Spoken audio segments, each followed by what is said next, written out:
CPS removed baby Rose after her parents were accused of being on the autism spectrum and were reported to CPS by doctors. After 2 years, Rose still hasn't been returned. CPS claims they removed baby Rose because she wasn't gaining weight fast enough, but after Rose was taken into state custody, her weight rankings didn't stabilize, they fell for 2 years. During those 2 years, CPS described her weight rankings in reports as doing well and thriving. So according to CPS, in her parents' care, Rose's weight rankings were a crisis, but in the state's custody, her even lower weight rankings were just fine. That means that either the crisis vanished or it was never about weight at all. For 2 years in CPS custody, not once did CPS ever actually inform the court that Rose's weight rankings were actually getting worse. This kind of highlights a disturbingly dark alternative explanation, which is that Rose wasn't actually taken because of a medical emergency, but because doctors and CPS perceived her parents to be on the autism spectrum and believed that they were not qualified to raise their own daughter because of that. That is actually the basis of a new civil rights action filed by the attorney for Rose's parents. When Rose was removed, doctors labeled her parents as apparently on the autistic spectrum, and they repeatedly described them in a derogatory fashion in medical records as being lower functioning and slower and not competent, but there were no formal evaluations, no diagnoses, and no accommodations were offered based on this theory the doctors were proposing.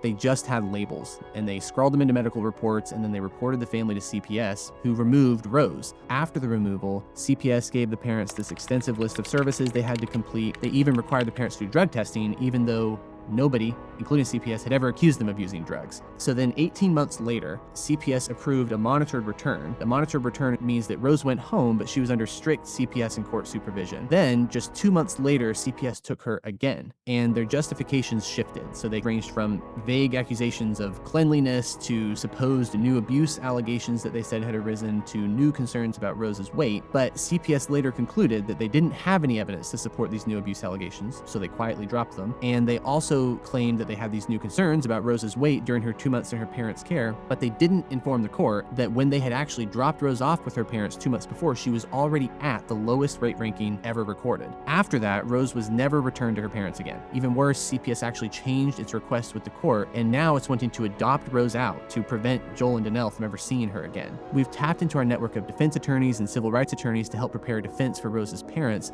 but they're fighting a system that has endless resources.